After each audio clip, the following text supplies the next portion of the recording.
અમદાવાદ, વડોદરા, ભરૂચ અને વાપીમાં પણ મતદારોનો ગુસ્સો ફૂટ્યો. અમદાવાદમાં ભાજપના ઉમેદવારોનો ઠેર ઠેર વિરોધ જોવા મળી રહ્યો છે. તેમાં ખાસ કરીને ઇન્ડિયા કોલોની વોર્ડમાં ભાજપના ઉમેદવારોને લોકોએ ઉધડો લીધો.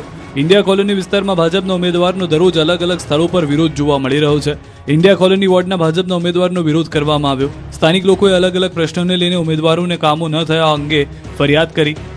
સ્થાનિક લોકોના વિરોધના પગલે ભાજપના નેતાઓએ જતું રહેવું પડ્યું હતું. આ વિડીયોમાં જોઈ શકાય છે કે જ્યારે સ્થાનિકો પોતાની સમસ્યાને લઈને ભાજપના ઉમેદવારને રજૂઆત કરી રહ્યા છે, ત્યારે એક હોશિયાર કાર્યકર આ વાતચીત વચ્ચે આવીને ભારત માતા કી જય બોલીને સ્થાનિકોની રજૂઆતને કોરાણે મૂકવાનો પ્રયાસ કરે છે.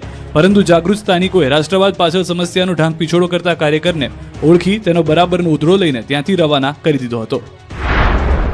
આવા જ દ્રશ્યો સામે આવ્યા વડોદરાથી, જ્યાંના વોર્ડ નંબર 3ના લોકોનો આક્રમક મિજાજ સામે આવ્યો. પહેલા સુવિધા આપો, પછી વોટ માંગો, આપજોના બેનર લગાવવામાં આવ્યા. જલારામનગર, સિદ્ધાર્થ બંગલો સહિતના લોકો પૂરથી પરેશાન છે, જેથી આ વખતે ચૂંટણી બહિષ્કારનો નિર્ણય કરાયો છે. તેવામાં ભાજપ ઉમેદવાર પંકજ તડવીએ કહ્યું કે અમે લોકોના પડખે છીએ, અને કોંગ્રેસ ઉમેદવાર કીર્તિ રાવલે કહ્યું કે લોકો હવે સહન નહીં કરે.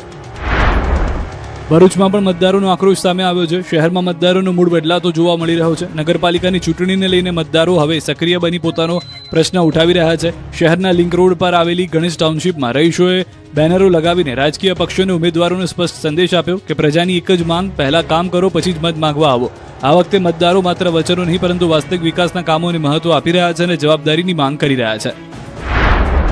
તો વાપી મહાનગરપાલિકાની ચૂંટણીને લઈને વોર્ડ નંબર 11માં કોંગ્રેસની પેનલના ઉમેદવારના લાગેલા બેનરો ફાડી નાખતા રાજકારણ ગરમાયું છે. કોઈ અસામાજિક તત્વોએ આ વિસ્તારમાં લાગેલા કોંગ્રેસના બેનરોને ફાડી નાખતા વિવાદ થયો.